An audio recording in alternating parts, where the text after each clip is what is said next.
You're listening to Two Mics and a Guest, a podcast of people's stories and the career pathway that led them to where they are. And now your hosts, Michael Holliday and Mike Young. Welcome, everybody, to Two Mics and a Guest. I am Michael Holliday, joined with Mike Young. Mike, special guest in the building today, none other than Maranda Olive. How are you doing, guys? Glad you're here. Yeah. Thanks for having me. I Glad you appreciate can be it. here. Miranda, you've got a great story to tell us today. We generally start around the high school age because a lot of our listeners are either high school students or they're just community members that want to hear people's stories. So you are a Tennessee native. I am. Come from about an hour and a half north. I do. I come from Gallatin, Tennessee, which is about 30 miles north of Nashville. Yep. At what age did you think about where you were going to go with your life, and was education the first passion or love? Like, what can you kind of start us out on how we started thinking about going this direction? Yeah, so education, I think, always came naturally to me. I think at a young age, I'm the youngest of 4 kids, so I love to boss people around. I think that's where it really came from, is, being in that controlling factor, but also being that leader. I remember I was always in charge if the parents went out for a date night. I was put in charge of my older brothers. So it was really cool to see that dynamic growing up. But education came pretty easily to me. So I have 3 older brothers, and all of my brothers are deaf. And so that really kind of started that intro into the field I am today. So I'm a special education teacher. And it started that love and that passion. So I grew up, just kind of for a little background. So out of the 3 brothers, my eldest brother has a hearing loss in his right ear. Okay. My twin brothers, I have twin brothers, and they have 2 different set of hearing deafness. So one twin has profound hearing loss in his left ear, and then the other twin has completely profound hearing. So he has 96% hearing loss. Wow. So he can only hear about 4% of what we say. And my uncle is also deaf, and my grandpa is also deaf. So this is all traced down through my mom's side. It's hereditary. And so I grew up yelling at people, reciting at people. Holidays are really loud in our household. TV's on the highest it can go. Everybody's screaming at each other. So that kind of started my passion for special ed. We were constantly in speech therapy. We were constantly in and out of different classrooms. I watched my mom advocate for my brothers. Because back then, we didn't have the resources we have today. Sure. Right. And there was not a lot of those inclusive services or related services that we have today that we are blessed to have. Right. And I think that really triggered something in me where I was like, okay, so like I can stand up for these people. I can represent these people, and I can help these people. And that really steered me into that education field. And I continued that all throughout my childhood education. And I tried to leave it when I was a senior in high school. I was like, no, I'm done with education. Really? Yes. I kind of try to do a career switch. Right. And it's not, I don't even know if Caleb knows that. I went for school psychology. Okay. And I went and applied for colleges under a psychology major. Right. And so I had thought about school psychology or working in mental hospitals. Now, what triggered that change, you think? You're just...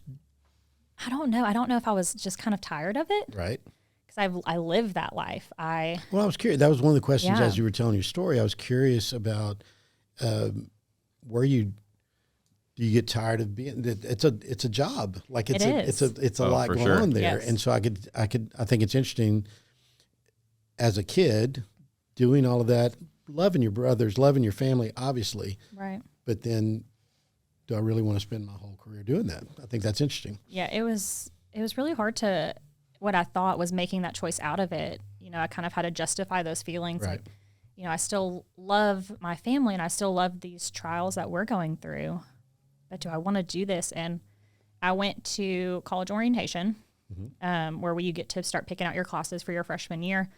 And I sat down. And where'd you go to I college? looked, UTC. So I was in Chattanooga. Go Mocs. Well, high school first, though. You're from Gallatin, but you went to Station Camp, Station correct? Camp, yes. Yep. A little side note. So Yep. I was not a Gallatin High School Green Wave. Okay. was out of zone. Although as a Packer fan, they have the best jerseys, I got to say. They copied somebody's. Yeah. I don't know who they copied. Yep. What are they? They have almost the same uniforms as the Green Bay It's Packers. not identical. Oh, It's got the big G. Yep. So the Green high and school gold, is yep. What was Gallatin their High School. Green Wave? Green Wave. That's Tulane University, New Orleans. Oh, They're yeah. the Green Wave, so that's where they Back came to from. Louisiana. There you go. I can't say anything bad about Gallatin, though. I love No. Gallatin. Okay. I didn't mean to cut you off, but Yeah. No, it's fine. I kind of lost where you had asked me, though. You talked about my high school career. Yeah, so we were starting to go into the college, but in high school, I wanted to ask a question of, you kind of knew that you wanted to go in education, especially with special ed.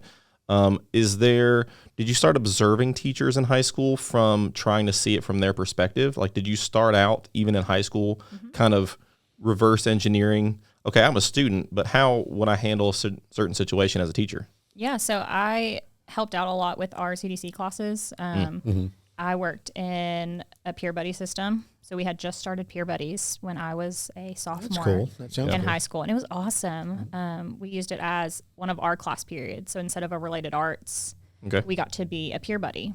And so I used that as Talk kind of my about peer buddy gateway a little bit. through. What did that look like? So for the way that we did it at Station Camp was you had your class size, and I want to say they were about 12. So high school students, Right. you had to get permission from the principal, from your guidance counselors, just to make sure that you were in good standing. Right. And there's a lot of laws that go into special education. You have a lot of confidentiality you have to maintain. You have to know if they have health impairments Right. that might hinder some things like walking, or if they have seizures. So they had to make sure that we as students understood that of our peers, because they are the same as us. We are peers. And so I went in there and we would play games. I would help them do work boxes. A big program that we did was they did a bake sale every Friday. And so we would start prepping for that. So it taught Every them Friday? every Friday. So it taught them those real life skills of money control, Yep. how to socialize and engage with people. Yep. They opened up, we had a stampede shop. We were the Bison. So it was called the Stampede Shop. Oh, that's nice. So we rolled up the doors, and so they would sell them out of the concession stand area. Oh, yeah. And it was awesome for them to see how many people engaged with them and bought their things. And these students made each item that they sold in the bake sale. Very cool. And that's what we helped do as peer buddies. We helped them follow those directions, help them with the measurements, Yep. the packaging, and it was so much fun. And it was probably the best part of my high school career. Oh, very cool. And a lot of practical, like, Yeah. yes. Life skills. Yep. Oh, yes. very I remember THS when I was there as a student. I remember the hallway where the CDC classroom was located, at least once a week, smelled like cookies or brownies Yes. or something. Caleb so talks about that too. yeah, and there was ovens, there was mini kitchens in those classrooms to teach them those life skills. So And that makes usually at the perfect high sense. school level, that's really what they're gearing towards. Yep. Independence and Independence, those life skills. Usually in the elementary and middle school setting, you're still focusing on those academics. Right. sure. And high school does too. I'm not saying high school doesn't focus on academics, but they really start to try Shifting. to hone in. Yep. We did laundry. We taught kids how to do laundry. We would go into the laundry room that all the basketball teams and the football teams used. For jerseys and stuff. Yeah. Yes. And then we would do towels. We would help wash the towels. Makes sense.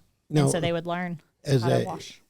you guys in education, I'm newly in education, and most folks in a pandemic think CDC, and they're not thinking Right. Oh, yeah. education. So what does that stand for? And talk about that a little bit.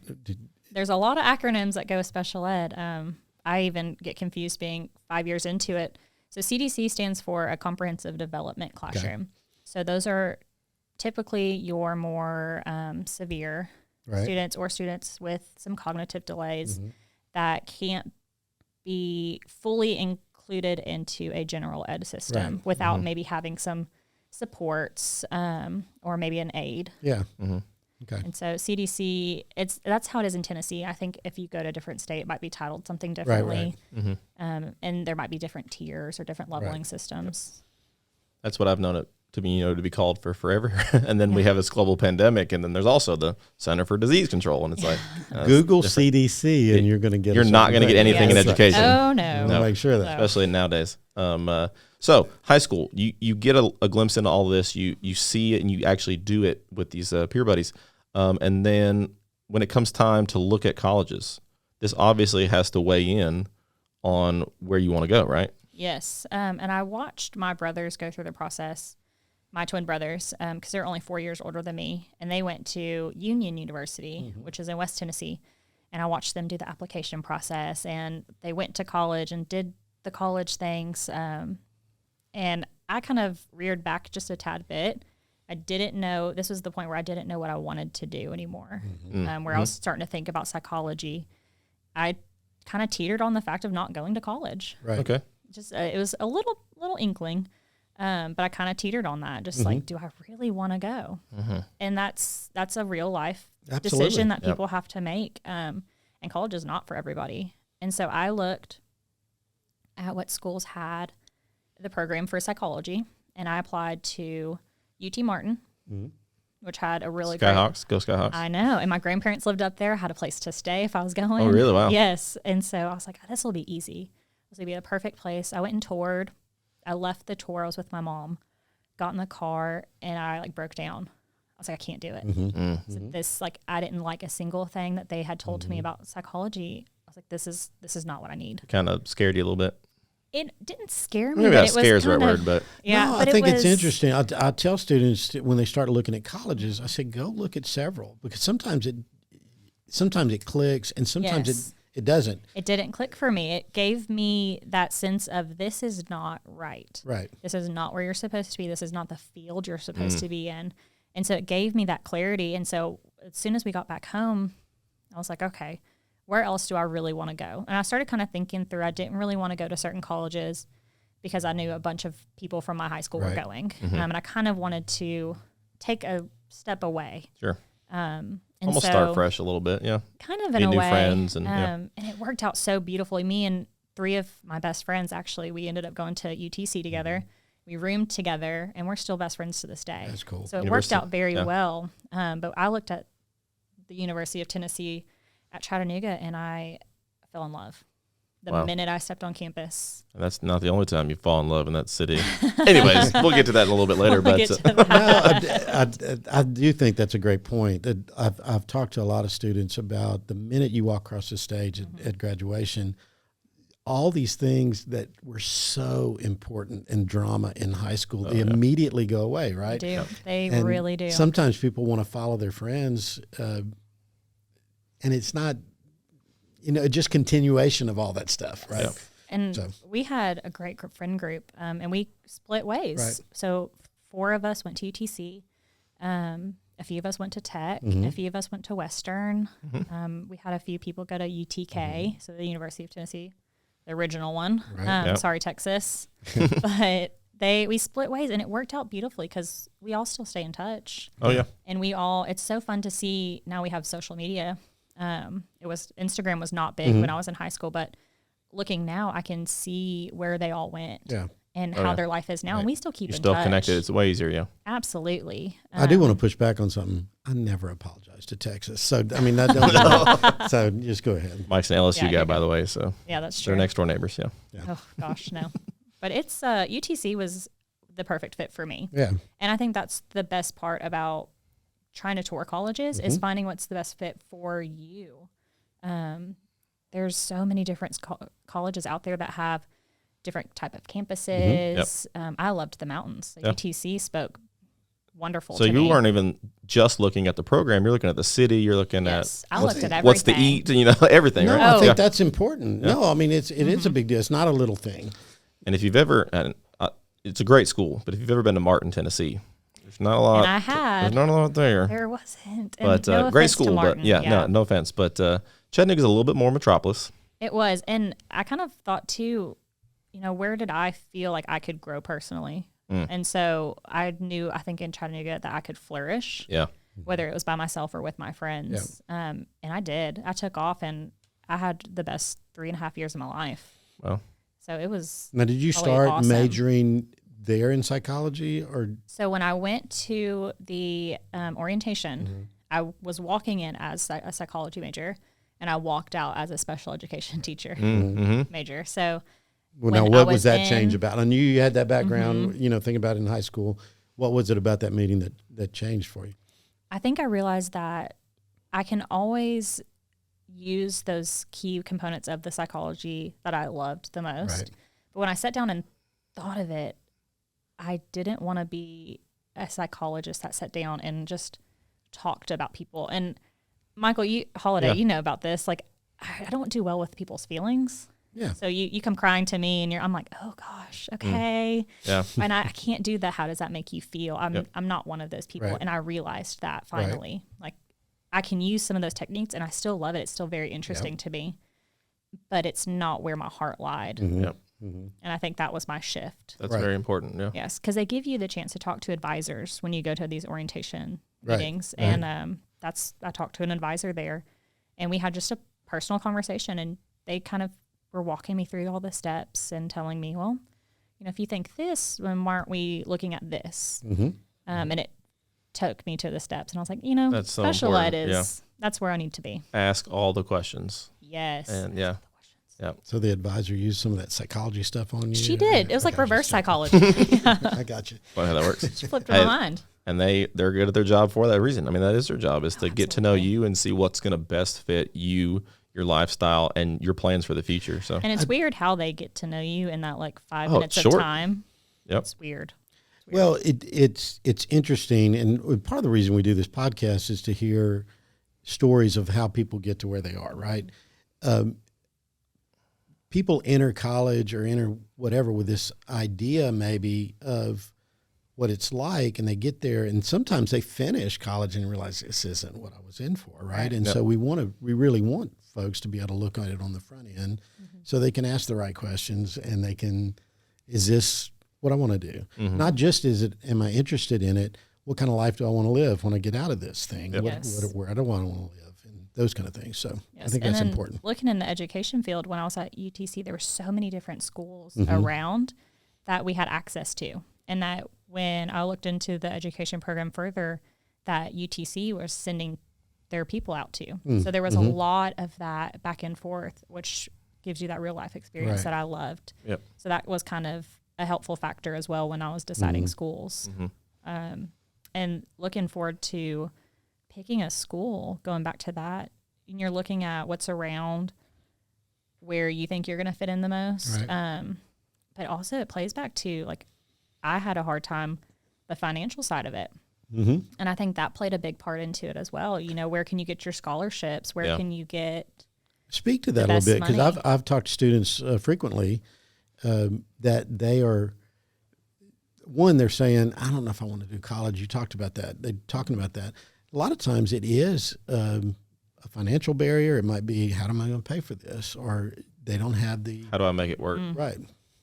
So my family, my parents had already put my eldest brother through some college. The twin boys went to a private school. Union's not cheap. No, it was not. No. And she did it at the same time for two people. Yeah. And so that took a really big financial toll on my family. And so my mom made a rule my senior year, and I'm sorry, students, if your parents are listening to this, I was not allowed to leave on the weekends to go hang out with friends until I applied for scholarships. Wow. I'd apply for 3 scholarships every weekend if I wanted to go do something. That's so smart. I hated it. Oh, I'm sure you did. Oh, man. In the moment, I was like, this But aren't you is glad awful. they did? I am. And I So, tell there you go. everybody that. I'm like, apply for scholarships. You never, yes, you might get denied. You never know what you're going to get, Right. but What's the worst they can it say? paid off. I mean, I still have some student debt. Who doesn't? But comparing my student debt to my husband's student debt, and Sorry. that's another Sorry, story. Caleb. Yeah, Yep. sorry, honey. But that, and he'll share that story, I'm sure. But it's so significant at how I kind of applied for colleges, and I was very proactive with scholarships and stuff, and how it paid off for me in that front end. Not to mention the other opportunities you can have with the financial aid, Right. Yep. which I used work study. I applied for work study scholarships, and I was approved, and it was the best time of my life. Tell them, talk about what that looks like. What's a work study scholarship look like? So at UTC, how they did it was you applied based on your financial need, Right. and then they would come back and say, okay, this is how many hours you can have with working across the campus. So my first time I applied for work study, I didn't really know what I was going to do because there's so many different odds and ends jobs. You can work at the post office. You can work in the rec center. Right. You can work in the cafeterias, Bookstore. the libraries, bookstore. Yep. Yes, there's endless possibilities. I was very blessed to work for the chancellor my first year. Very Wow. cool. And so that was super fun for me. I got to work with the highest of the high in UTC. And he taught me so much about the office side of things. So the paperwork. Logistics, yeah. The logistics. I got to drive the campus car. It was the highlight of my college career with the sticker on the side. Yeah. Yes. Not even a golf car. We went straight to a car. It was a car. Oh, okay. It was All a right. car, and it was official. It had, but what's so funny about the cars, they had just the University of Tennessee on them, Mm-hmm. since we're all a part of Right. one. All the part of the umbrella, yep. Yeah, so I felt very official. It's legit. I mean, As a 19, 20, 21-year-old, you're like, look at me. I know. I got a company car. Oh yes, and I had to dress business professional, so Oh, I felt yeah. very high end, very classy. But no, working for the chancellor was great. But it wasn't for me. So I finished out my year with the chancellor. I thanked them so much for all that I've Right. learned. Sure. And I kind of moved to the next step, which was I worked at the Aquatic and Recreation Center, which is called the ARC at UTC. And so it's basically one big fitness center. Yeah. Awesome. It was so wonderful. The way I worked through it was you had to start off at the front desk. So you're monitoring people that were coming in, making sure that nobody Check in, was yep. checking using IDs. somebody else's Actual student. ID. And how many people were doing that was unreal. I'm sure. And it was so fun. I worked It's my nice. way up. It's a nice building. You It's got a awesome. nice facility. People are going to want to come use it that Right. don't necessarily have if access you've to never been to UTC, drive by the ARC if you go to Chattanooga on your next trip. Wow. It is beautiful. It's 3 stories. I don't know if they've expanded on it since I went to school, but it's beautiful. But you got gyms and pools and weight rooms and they have pools. They have a lazy river in the pool. what? Oh yes. Yeah, LSU's There's like got a one fake too. waterfall Look, that they I'm work an on I'm an rafting. old dude. They didn't get into this Yeah. arc arms race thing. Now your that all arc these was the schools- actual arc, Mike. I think so. No, now I'll give you. There was a guy named Noah that greeted you at it. I'll give you some little trivia here. The pool when I was a student is the area where they did the sing-off battles for Pitch Perfect, the movie. That was the pool when I was a student there. So I'm just saying, that's a little LSU trivia Wow, for you. Mike. That's But the best fact I've ever heard in my life. it's fantastic. Go Tigers. I'm just saying. Pitch Perfect. Next time you watch it. Okay. I think we should just stop the podcast now. Yeah. Like I think All right. that's the highlight. Everyone Just saying. join us back after you've watched Pitch Perfect. Yeah. I'm just saying. That's awesome. That's cool. But go ahead. I'm sorry. Oh no, you're fine. That's really cool. It's a cool fun fact. The campus rec center was awesome though. I worked my way up from being a front desk worker to a supervisor. And that's where I met my husband. So yes. But it was so cool. Did you have to supervise him? Is that how you met Yeah, him? were you his I boss? Was his That's boss. fantastic. That's a good fun fact too. Caleb will tell you it was only for 6 months. But And he's now it's not for on a this podcast now to it's defend for a himself. lifetime. Yeah. So you had to fire him after 6 months? Is No, that- okay, I I'm just left. checking. So I graduated in December. I didn't finish out Right. through January. And so I had to end my work study because I was graduating early. So you guys I are same left. grade, right? Same class. We are. Yep. Yes. And so I was his supervisor for 6 months. And The now, highlight of and my now career. supervisor for a lifetime. That's what I I'm know. It was awesome. But he was great. So he's there because he's in education as well, He but he's on is. the PE side of things, right? He is in what we call the family business. Yep. Oh, that's true. So anyone who knows the Olive family knows that they are all in PE. Yep. And coach something, And they coach something. Yep. So everyone is Coach Olive. And including yourself. including But myself. we can get to that in a little bit. But yeah, It's an honor. it is. You almost have to be. Yeah, it's like a rite of passage, I Yep. feel like. Cherie did not get the memo. She is an honorable coach. That is true. She's And a- she is Cherie fabulous. coaches She's at the- that whole I was about to family. say- I'm She just does. saying. Well, Cherie's at the church. She's at King's Cross, so she's like a life coach. I mean, she's. Oh, yes. Well, she gets all of us in line, so she is our coach. That's true. Yes. Miranda's mother-in-law does coach that whole family. Cherie, Keeps them in line. Cherie, if you're listening, we love you. We do, yes. Thanks, Sherbs. Yep. Yeah, no, but I met Caleb, and it was great. We did not date in college. We didn't reconnect until later years. And it Just actually was friends. education that brought us back. So same friend group, just friends, knew each other. Just worked together. We would talk about our lives, where we came from. He would talk about Tullahoma, and I'm like, that's a small town. From Gallatin, it sure is. Yeah. Oh, yeah. And I'd just be like, oh, wow, okay. And he would kind of explain to me the dynamics of the town and how his father coached and things like that. And I was like, okay, cool. That's a lot. Like Yep. I didn't know how to take it. And, but we stayed friends and I continued on my education path. I went to go student teach and didn't really see him after that. Kind of left him in the dust. Wow. Yeah. It was kind of impressive. Now, where'd you do your student teaching? So when you are special education, or this is how it used to be. I know it's changed so much. So I'm one of the last people in the state of Tennessee with a K through 12 certification. Okay. So I'm special ed certified K through 12. And one of the questions I was going to ask is how have things changed in your field? Oh, yes. I know This kind of touches on it, yeah. Right. So K through 12 is what I have certified myself in, or UTC certified me, actually. But so now it's K through 6 and then 6 through 8. Okay. So you kind of have to find that happy medium of where you want to be. Right. And it automatically makes you eligible to teach resource, which is kind of where I'm at now. And you can take an extra praxis exam or two to become what they are calling highly qualified to teach CDC, which is that comprehensive development Right. classroom we talked about Yep. earlier. And so I took those tests. So I am highly qualified. Yeah, you Which are. is really cool. I like to throw that one out there. But no, I'm qualified to teach CDC. And then I took a few of those gifted courses in my coursework. So I can teach gifted students, but I need to take the praxis Gotcha. to go with it, Sure. which I have not taken because that's not really my It's not your heart. direction. Yeah, yeah. It's not. But so the certifications have changed a little bit.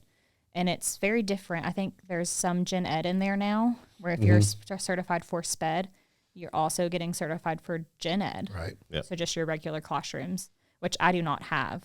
And I'm very thankful for because I do not have the passion for gen ed. I do think you're bringing up a good point is that, you know, major in education and then you start specializing, but then after you're in the field, there's these other certifications you can get. And honestly, as you work in the field, you kind of see, I like this. Yes. Not really sure about this. And it's a way to progress in your field, right? Yes. And I love the way that UTC did their education program. We were in the classroom freshman year and then half of sophomore year. So the back half of our sophomore year, we did kind of like a student internship. Yeah. And so they allowed us we still had classes that we were required to take. We had to come back to campus. But about 2 or 3 days out of the week, we were in schools. So we were able to go to different elementary schools or middle schools or high schools. We had a teacher we met with and we shadowed. Yeah. And Hands-on learning. it was, but it gave, and the way that the professors told us was this is where you're going to find out if this is for you or not. And I'm so grateful that they did that because we had kids after that experience say, this is not for me. And they dropped out of the education program and joined something different. And I'm very thankful for that experience because it kind of clarified for me, and I know it clarified for other people, that this is it. This is where we want to be, or it's not. I had a friend who's similar to that, but in the medical field in residency. He thought the entire time in medical school that he wanted to be a surgeon. And then he did all the rounds of all the different positions in the hospital, and he found out radiology. He was really good at reading scans and enjoyed, being able to decipher something and relay back to another doctor or to the patient, and pivoted from what he thought was going to be a surgeon to a radiologist. So it's similar. Like you got to try some things out, see if it fits. Just try that shoe on, see if it fits. Yes. And sometimes you pivot. And it's so trial and error. Well, it is. I think it's interesting how even once you were in the field as a professional, you can tweak it, right? You can start looking at different areas. That's your experience. Yeah. That's all of our experience in that kind of way. And it's good to know you can go in that direction. And then if you see something else, there's a praxis, there's not too much that stands in your way of changing your direction. Bottom line, you don't have to have it all figured out and lay it out. Right. No. That's awesome. And it's so helpful to talk to people with maybe your career choice or what you think is your career choice, to know beforehand. I mean, so if I was asking you, what does your job entail? And just to see ooh, that's a lot of paperwork. I'm not good with paperwork, or that's a lot of Excel. Right. Like me personally, I'm not a math Excel person. So anything along those lines or had a lot of those courses was kind of nerve-wracking to me. Challenging, yeah. Yes. And you have to, you can't get in the education program unless you pass your undergrads, your prerequisites. Oh, yeah. And so that was a little nerve-wracking, how to take chemistry. Stats or something maybe. Oh. Yeah. Yeah, no. Nope. So it was hard. I think there's now to that point. I had a conversation with a student today that was thinking about a certain career, but then they were thinking about these 2 courses specifically that were going to be really hard, and they were about to talk themselves out of that career completely because of these courses.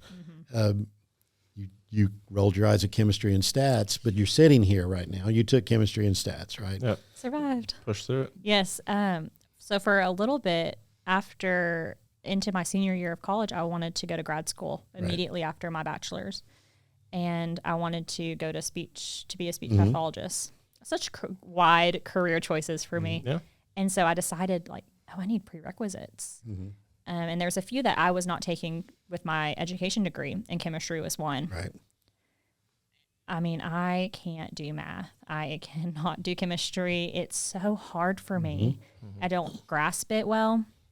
And I remember we're in the same college, boat. I know that's why we're friends. Yeah.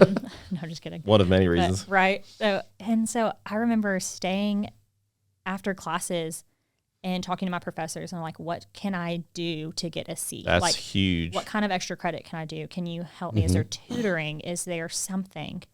And unfortunately for me, there was not a lot my professor could give me. He was not maybe the best professor that I could have had.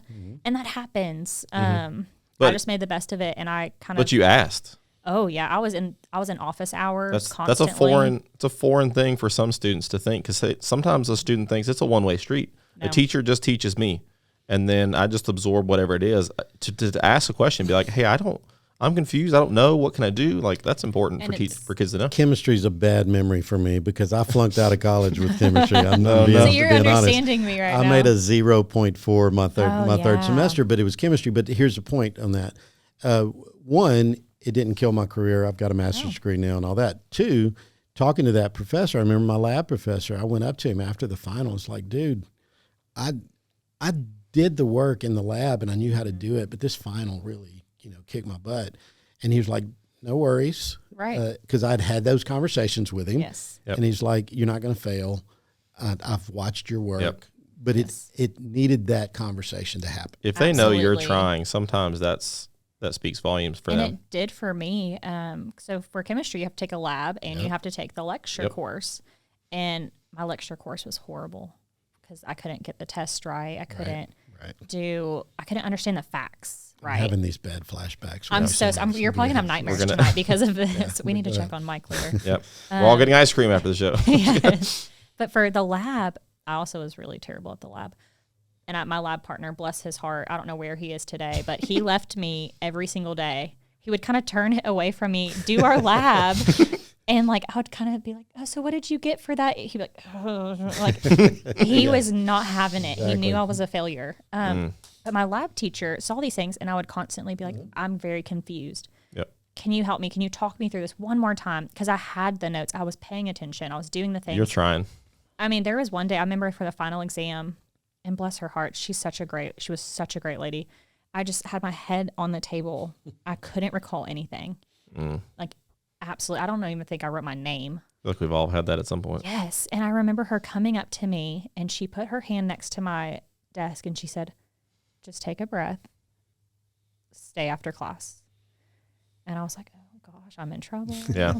The old stay after class. I need more to that. Can you expand on that? I know. I was like, oh, okay. And so I hung back. We were done with the exam. Nothing is on my test. And she sat with me, and she talked me through every single question. And she kind of gave me the answers without giving me the answers. She made me think about how to say what my reasoning behind stuff. But she talked me through every single test question. Yep. I made an A.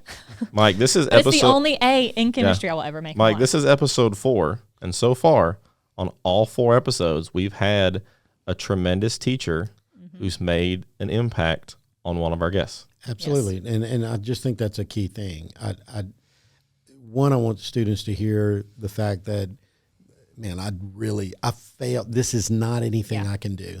And it didn't hold you back from getting where you want to be. Absolutely not. I do think and I think maybe a whole episode down the road is how do you seek out those mentors and have it. And quite frankly, it is a trial and error method. You've got to talk to them before you realize they're going to be that person. And I think a lot of it is you have to strip back that pride. Oh gosh. Oh, yeah. And so I still remember, as a senior, you're so high on top of the world. I don't need help. You just graduated. She used to work for the chancellor. She don't know all yeah. this stuff. True. I you know? mean, Come on. look, I'm the only girl out of 4 kids. Like, I got the attitude. I got it. And but I remember, like, you feel so high and mighty, and nothing can knock you down. You're independent for the first time. Yep. And you get to college, and it's nothing like high school. Right. Nothing like high school. The professors either care or they don't care. Yep. They're giving you your work. You better get it done. And Got that's to eat a little kind humble of- pie. Yep. Yes. And so you have to, and they'll tell you, here's my office hours if you want to talk.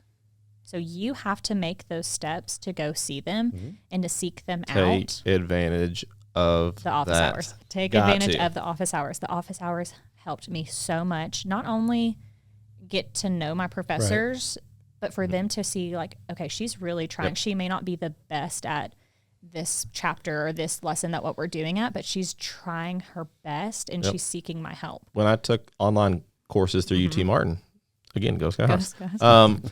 There was the same thing with online classes. There were these office hours where not only could you set up a phone call, a Zoom, just an email, whatever it might be, they were there to help. And even online classes. So like students, if you're taking online college courses, like you still have these resources to reach out to these teachers for them to help you, for you to ask questions, to try to absorb this information. So to obviously take advantage of that as much as you can, especially if you're stumbling on something like chemistry or whatever it might be.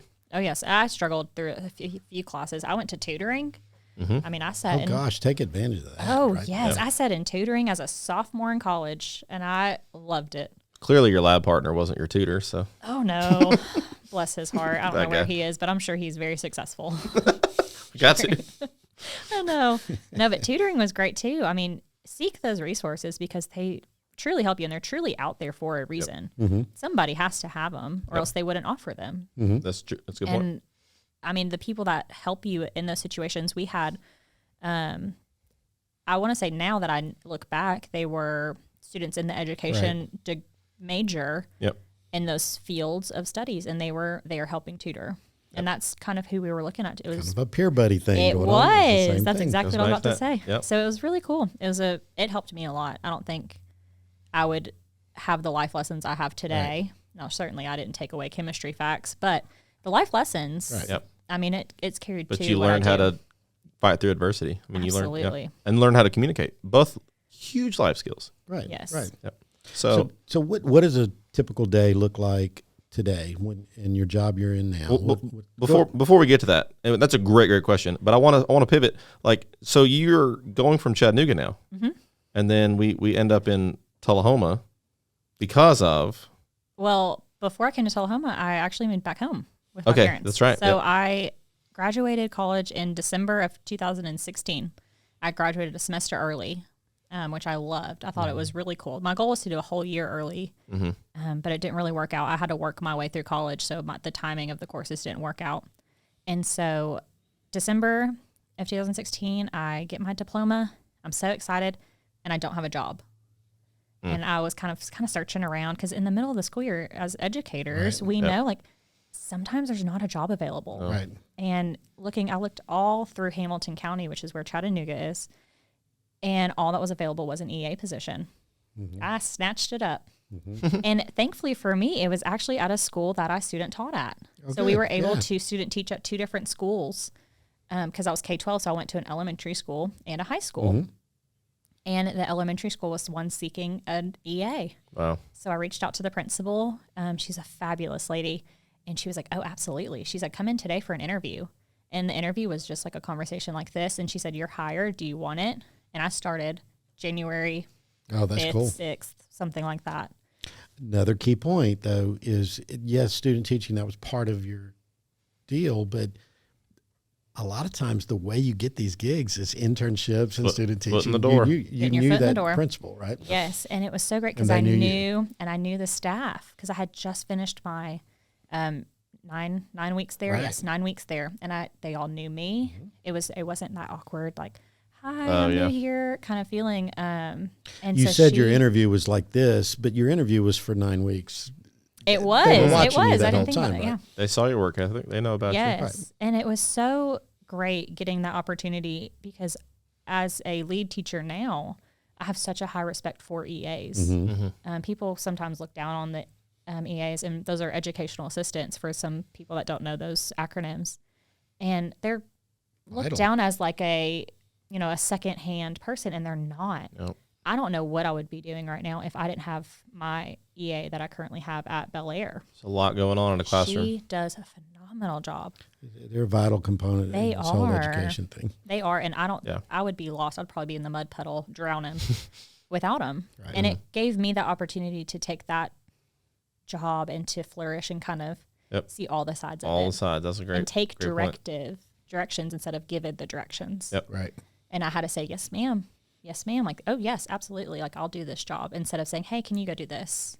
And I'll do it with you. But it was great. It was a good learning experience. That's cool. But I went back. And you were there how long? Only a semester. Okay. So super random how the timing worked out. My plan had always been to stay in Chattanooga. Okay. That was I loved You just fall in love with that city. Yep. Oh, I did. The food was great. The people were great. And then it just kind of hit me. I was kind of in this lull in my life, just some personal stuff. And I was like, I'm done. So I told the job that I was at, I gave them my notice at the very end of the school year that I wouldn't be back. I didn't tell anybody, and I moved back home. I told my roommate. I think that was all I told because I was packing up. And I left. I moved back in with my parents. And I got a full-time job back in Gallatin. I was a lead teacher. I taught CDC for 2 years up there, and it was great. I loved it. I saved on rent. Right. I didn't have very many bills. They still made me pay my bills. I was still independent. You had to sign up for Bill scholarships before you could go play with your friends on the weekends. Probably, yeah. My parents probably would have. But it was a great time that I was still independent, but my parents helped me so much. I'm so thankful for that opportunity. And I was thankful to be back home. Yeah. So it was comforting in a way. I've met your parents. They're fantastic people. Oh, I love my parents. I hope they're going to listen to this. Yep. And get a little shout out, Jeff and Susan. Yeah. But my parents helped me so much through that process. I got my first car. I did all of the adult things that you're supposed to do. I went back to my alma mater and I helped coach cheerleading. Very cool. Right. It was so much fun. It was some of the best years of my life. And then I moved down here. Just kidding. I love Tullahoma. It's awesome. So while you're up in the Gallatin area and you're working at Station Camp, right? I'm working at an elementary school, actually. But you're coaching at... But I'm coaching at Station Camp, That's right, with cheer, yep. And so just a message, how did we reach out? I mean, we find each other on social media? How do we go from this friendship back to this, okay, I see him in a little different light now? Okay, so I always thought he was cute in college. I mean, he's adorable. I love Caleb. Yep. And we both were dating other people. Yep. And we're super respectful of that. We stayed friends the whole entire time. But I just always was like, oh, I really like the man he is. Yeah. Like his character is so awesome. He is such a gentleman and he's so fun. And so he made a great friend for me. And he was a great confidant for me as well. Because I was going through a lot of stuff and he would talk me through some things. And it was so, it's so beautiful looking back on it now, just to see how it all worked out. Yep. So we separated ways when I went back home to Gallatin. Didn't speak. The occasional like Snapchat. Yep. Right. Nothing too serious, much. just No, and it was like mid-August. I get a text, and I'm teaching. I'm in Gallatin. I got my classroom. I'm teaching, and it reads, and it's, "Hey, Miranda, I don't know like if you can help me or not, but I'm an EA back home." Yep. And you know this story very well. We've talked about this. We have talked about it. He was an EA here at a school, and he has a one-on-one. And knowing Caleb has no special ed experience. Yeah. He was PE teacher all the way. So and again, he was trying to get his foot in the door also. He was, and he has a great story about how he chose colleges too. Y'all need to ask him about it. We'll get him eventually. But he texted me and he was like, "Hey, I need help. I know you teach special ed.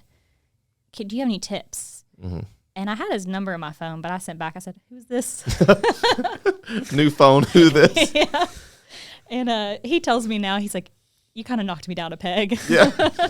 I was like, oh, no. Oh, yes. And I was like, "Who is this?" And he sent back, it's Caleb Olive. And I was like, "Oh, okay."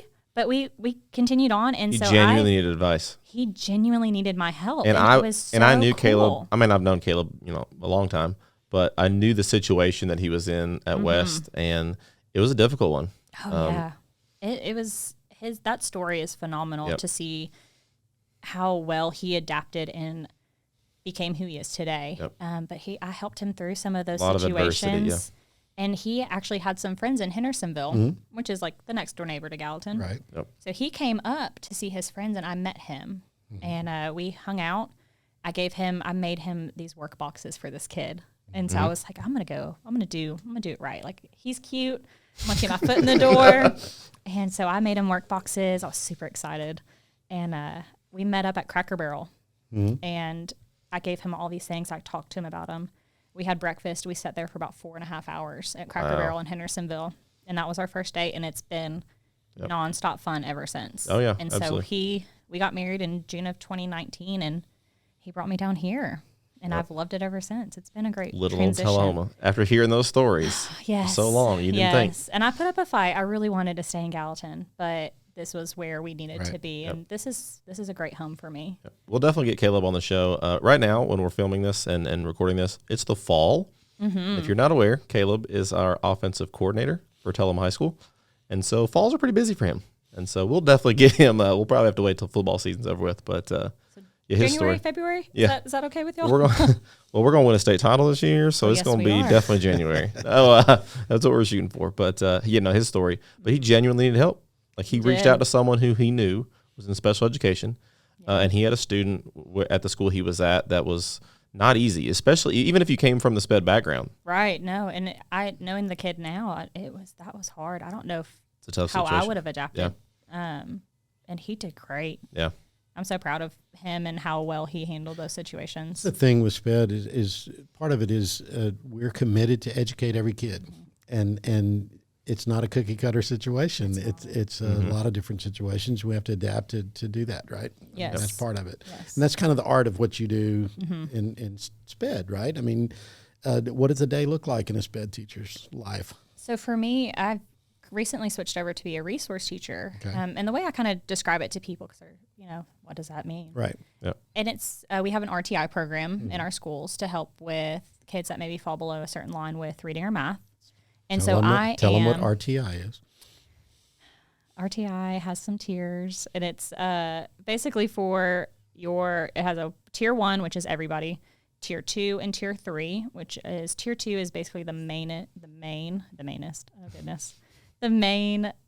tier that most people fall under. So basically it says, hey, I need a little bit of help, but I'm doing okay. Yep. Tier 3 is, I need just a little bit extra. I can still kind of slide by. Right. And then tier 4, which is where I fall under, is your special education field. And so tier 4 is me. So I'm resource. So resource is they need, intervention that is more than a huge group, because RTI tiers, they're pulling 8, 9, 10 kids at a time. And thankfully, the way that we're set up is we're so blessed to have such small groups. I have kids with one student per grade level. I have groups with 3. Right. Last year, I think my biggest group was 6. And so it's really individualized, and that's the whole point behind it. Right. And so we make these things called an IEP, which is an individualized education program. So it's based on each specific child, what their disability is, Their needs. Yeah. what their needs are, what their strengths are, which is such a beautiful thing. And that's what it opens with is what are the strengths of this child? And so you start off with this beautiful picture of each kid's, and it just breaks down each component. And so a typical day for me is I get to school and I pull RTI, I pull my intervention groups by grade. So right now I pull all grade levels. So I'm K through 5 at Bel Air. I know like Farah has a K through 2 teacher and a 3 through 5th teacher. Oh, break it up. Yep. Yeah, so at Bel Air we do not. So it's just me and my wonderful assistant, Miss Tina. And so we take turns. She does a lot of my inclusion services, which inclusion is, as the teacher, we're going into the classrooms. We're helping our kids, maybe helping some other kids. I did that we my see. last year at West. I did that. My first year and a half at West, I was one-on-one and ancillary. And then my last year there, I was inclusion. So I would go into these classrooms and I would help 1, 2, 5, however many kids were in that room in resource, and be there as an extra. I mean, I was an aide, but I would be there if the teacher needed to help some other students. I was able to help those students. And we help, read some tests aloud, read work aloud. If someone needs help staying in their seat and focusing on the teacher, those are the things that we're doing. It just depends on what goals we have written for these kids. And it's learning, it's behavior, it's everything. We encompass everything. And then I pull mostly my intervention group. So I'm the teacher that I'm doing all the reading parts to it. So we do like 45-minute blocks of reading. Right. Yep. And so we are just we're touching base on what they need to know, whether it's sight words, whether we're trying to sound out letters of words, and we're decoding. I don't miss Ames Web at all. Ooh, that was a good portion of my day was Ames Web. Yes. But I do think it's a cool thing. I've watched kids that had IEPs that one-on-one time, and I've watched them move from struggling with a concept or with a subject to thriving not just a few years later. And so a lot of folks may not think about this area of education, but it's a cool that one-on-one thing is a really cool opportunity that you may not get in a regular classroom, right? Right. Yep. And so I think it's a cool avenue for some folks that they may not realize exists. You really get to learn these kids. Oh, you do. And their stories and their backgrounds, and you really hone in on their likes and their dislikes, and you almost know like what makes them tick. Yep. Better than probably what they know makes them tick, because you can kind of see that precursor, and you're like, ooh, I need to catch this. Or how much is think about once a kid gets confidence in an area, how big it changes, right? And so these sped teachers somebody that's sitting down with that kid, they know things that that kid doesn't know. Their outlook on something can completely change. Absolutely. And watching their confidence build is probably the best part of the job. Right. You watch them go from maybe they're not the best reader and we don't know our letter sounds to the goal for me is for them to get reading. Mm-hmm. Yeah. And I have seen some kids just in my past year at Bel Air go from not knowing letter sounds to now we're reading 5 to 6 word sentences. Yep. And it's beautiful. It's so awesome to see them grow in that way, and also to see them come alive. Yeah. You see that confidence absolutely in just their friendships with people, where they used to be very recluse. Can completely change someone. Oh, it's beautiful. It's such a fun job. And it's beautiful to see and work with everyone that I have to work with. As a resource teacher, you have to be very well versed in communication. Right. So I am constantly talking to the gen ed teachers. I have to I talk to the gen ed teachers a lot, our speech therapist. So we share some kids. Teamwork. Oh, it's communication, teamwork. Yeah. Full teamwork. I would be so lost if I didn't have my team. And we have such a great set of hands and team here at Tullahoma City. So we have Wendy Wilkerson, our director, and she's phenomenal. You call her and she's there. Yep. She gives you your resources, and just everyone who is a part of that team from Wendy down. Yep. And it's so great being here in Tullahoma. We're a small system. Right. We are. And I came from Sumner County. We had, 13, 14 high schools and more just than that. high schools. Just high schools. Yeah. And more than that on middle schools and elementary schools. Yep. You didn't know who was teaching on the street from you. Mm. And so now I can call up, Michael Holiday, and I'm like, hey, I need this resource. Ames Web is giving me a hard time. Do you know? Or I have these other questions. And it's so nice to be able to call somebody or just drive to the school on a 1:00 Wednesday. Whoop, whoop, and get those things situated. It's really awesome. But as a daily job, I am just constantly on the go. Mm-hmm. Yep. I'm serving my kids. I'm in a classroom. I'm in my classroom. I'm handling behaviors. It's a beautiful thing. I'm making sure my kids have papers in their backpack.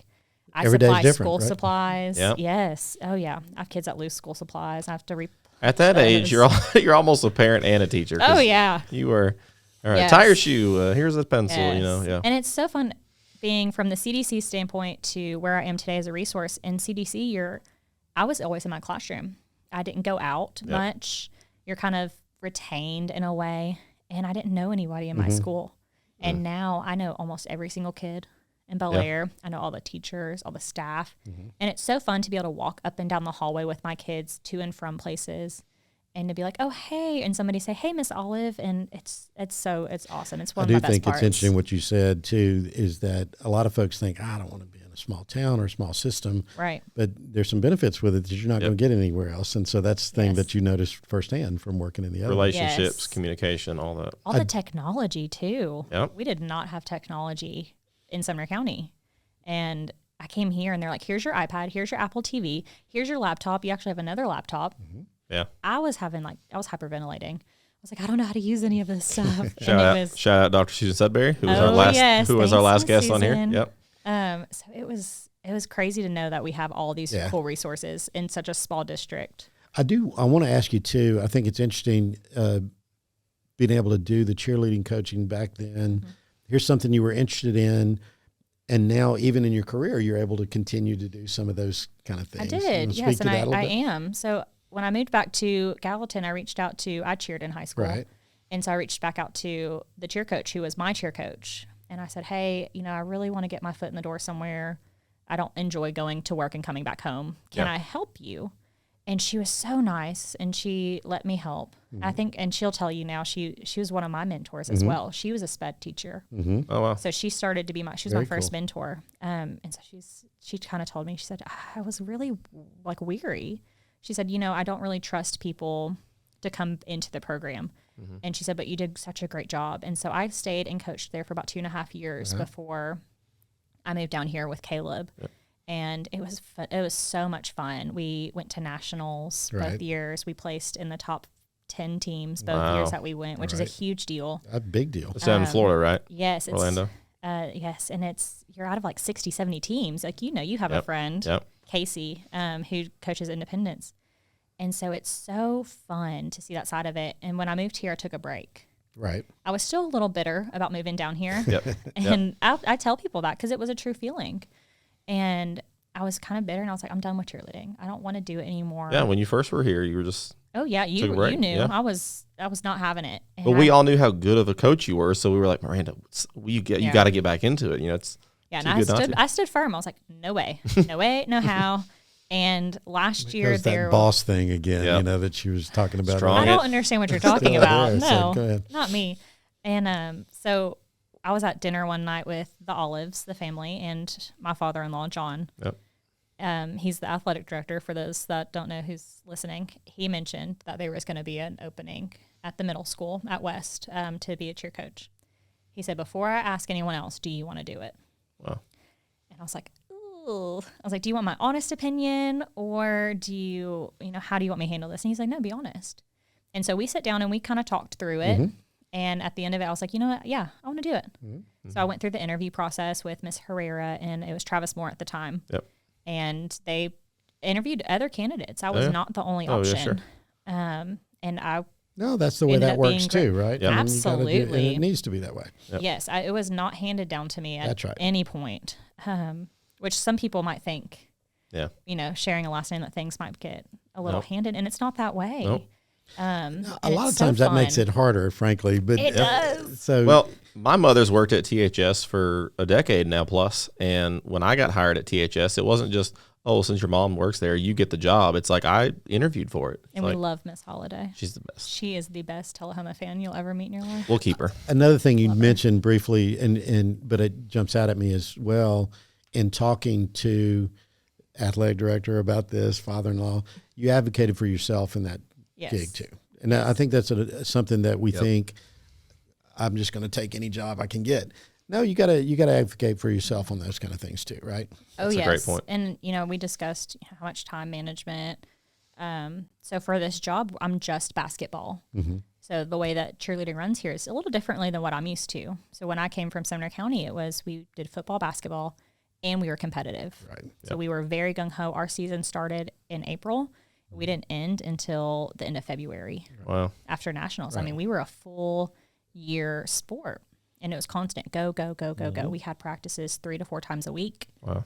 I mean, it was unending, and I loved it. And then I moved here, and he was like, it's just basketball. And I was like, oh, wow, what a breath. Yeah. And maybe I can do this. Yeah. Well, I contemplated for a second. I was like, I don't know if I want just basketball. Like, I loved all of these different components to it. And I do love what I do now. Like, it's Yep. so much fun. The group of girls that I have are phenomenal. Right. We just had our first middle school basketball game, and they did so great. I was so proud of. I looked like one of those proud moms. I was up at the very top of the bleachers Yeah. with my camera, with my phone, standing up, and I was videoing. And I told one of my friends who was with me, my heart was racing. I was so nervous for them, but I was so proud of them at the same time. And let's not forget either, you're not the only Mrs. Olive that is in cheer. So you're at the middle school level, but at the high school level, Macy Olive is now also Macy Marin Olive. That's true. Macy Marin Olive, that's right. Sorry, Macy. Yeah. Macy is great at the high school level. She So is. You're going to get to see your girls go on and be in good hands. Absolutely. With her and Miss It's Woodard. really nice. We can kind of sit down and we talk cheerleading a little bit. It drives Caleb and Jared nuts because as football coaches. Because they get together and talk about football. So you guys. Yes, thank this is- you. And so me and Macy will kind of share some things, and we talk about some things that are going on, like stunting and tumbling and all of the fun cheerleading things. And it's really fun to see that carry through, especially Miss Woodard is great as well. She's given a lot of tips and tricks for me because it's different here than it is anywhere else. Right. And so it's really fun to see and know some people that went through Tullahoma cheerleading and work with Tullahoma cheerleading Yep. as basically an outsider. Yep. That's Well, awesome. I do think it's cool. There was something you were doing as a when you were in high school, and being able to continue it on in your career and do that it's way. so fun. Yeah. It's really one of the best parts of my day. Yeah. Oh, is yeah. going and doing practice and being with the girls. And my hope is to one day go back and compete because it's so much fun. Yeah. So we'll see. We'll That'd see be how cool. it turns out. Maybe. Maybe. Fingers crossed. We might as well go to nationals too. Come on. Yes. Yeah. I mean, it's so much fun. Let's go. You get a weekend there. You said Florida. I'm down. Like, And it's a nice time in Florida. It's like February, so the weather's pretty good. Nice, It's not too hot, not too cold. Yep. So it's a great time. What do you know now that you wish you had known then? Now, see, here's the thing. Part of it is we say that question because maybe we can avoid some stuff, and there is some stuff. You're where you are now because you experienced all the stuff you yes. experienced. But what would you tell your younger self? Probably to just trust where you're at. You know, you really, as humans, we see where we're at and we're like, oh, this is bad, or this is where I'm supposed to be. yep. Right. You know, we see just that human nature side of things. And eventually, like, that might change. And so a lot of people, myself, you get scared and you revert back, or Yep. you go a different direction. Yep. Because a you kind of comfort panic. zone, yeah. Yes, and you kind of Right. panic in the middle, and you're just like, well, no, I could never do that, so I'm going to go over here. And then you hate it, or you fail, or something Right. bad happens. So I would say probably to just trust the process of things and just to trust where you're at and your judgment, Right. because you know what's best for you. You know, it's always great talking to people and letting them kind of share some information and give you guidance. But at the end of the day, you know where you need to be and you know where you want to be. Yep. And trusting that and making sure that, Trust your voice. yes, and that you follow your heart at the end of it. Wow. That's important. Yeah. What you got, Mike? I got nothing. I'm blown away. Your story is a unique one, but it's so interesting to hear how growing up in your family, you saw some toughness. You saw like adversity. You saw how communicating Right. is such a big tool that sometimes we take for granted, and how that's influenced your career and where you've gone in life is truly amazing. Oh, So, absolutely. And I think one thing, and I don't think I touched on it, was so like I know sign language a little bit. oh yeah. And so it's really cool to use that in that outside world of education. Wow. So when I worked in college, there are some people of the deaf and hard of hearing community that will come in to, I worked at an ice cream place. So they came in, and it was so awesome for me to tell them to put their phone up because they were typing what they wanted Oh, and that and to engage. Right. And so I think that's a little tip and trick. Like, learn some sign language, guys. Yeah. Even if you just know how to like sign your name and say like, hey, how are you doing? It goes such a long way. Right. Like watching people be rude to my brothers or to not know Yep. how to communicate with them like a human being is so infuriating to me. oh yeah. And because of the pandemic, it's so hard to lip read. Yeah. My brother lip Right. reads. And so he'll ask people, he's like, hi, like, mask, you know, yeah. he has a a sticker and it's like, I'm deaf. Just so on his name tag. So he know, like people know. And will ask people, he's like, can you put your face mask down just a little bit so I can read your lips? Or do you mind writing it down? And the amount of people that are just like, absolutely not. And just like walk off, tell the manager that he was rude. I mean, like the sister bear inside of me bruise with, it's just so, it just infuriates me. And it's just having the heart to be like, oh yeah, absolutely, I'll write it down. Or just knowing how to communicate. Just have compassion, especially for people who has a scenario that is like that. And just anybody. Anybody in general, especially. Absolutely. But that's one thing that I think if I could tell anyone to do one thing in their lifetime, it would be to learn sign language. I think that's great. I mean, I think a lot of times we respond to a label we place on somebody rather than the human being right there in front of us. And the human being wants to talk. We want to be able to interact like that. And I think that's a cool thing that you can do. Absolutely. It's awesome. Was there any questions that we didn't ask you that you wanted to get to? I don't think so. I think y'all really brought a lot of information out of me. And I shared a lot. So success. I just hope that somebody listens to this and they hear something that's inspiring and that they can move forward. You know what we deserve? That's right. I don't get to use the sound effects very often, but there is an applause one out there. So no, I'm just playing. I'm glad I was the first one to have the Yeah, applause. you get a sound effect. There's other ones on here too. There's some weird ones. There's some we got crickets. Oh, we could have used that one. We could have used that one. Yeah, we'll definitely use that one when Caleb's on. I cannot wait. Caleb will get that. Yeah. It's going to be fun. Well, thanks for coming. This was great. Thanks, y'all, for having me. I'm so glad you finally created a podcast holiday. We've talked about this. We have. I'm not allowed over at their house on school nights because when Miranda and I get to talking, we just don't stop. And Caleb's like, you guys, come on now. Like, Holiday, you got to leave. It's getting late. Like, There's one time, like, he was up there till like 3 a.m. to like on a Thursday or something. And Caleb is on the couch. He's like, guys, stop talking. I don't know about you, but I genuinely didn't know what time it was. I was didn't just either. Like having a good time. And that's just when I was getting to know you more, better. It was, yeah. It was like the very start of our friendship. Yep. See, we joked about, we should just start a podcast because we talk so much. And you took my seat. Come on, Mike. Oh, come on anytime. The difference in Caleb and me is I'm in bed. I don't. Y'all stay up if you want to. I'm going He's to bed. He's learned now. Like if people come over, Caleb will disappear. And it's because he went to bed. He just gives up now. With you. I'm with you, Caleb. Good job, dude. Miranda, thank you so much for being here on episode 4 of Two Mics and a Guest. We hope you enjoyed it. Everyone, stay tuned. We've got a really special episode 5 rolling out. So hope you enjoyed. And this has been Two Mics and a Guest.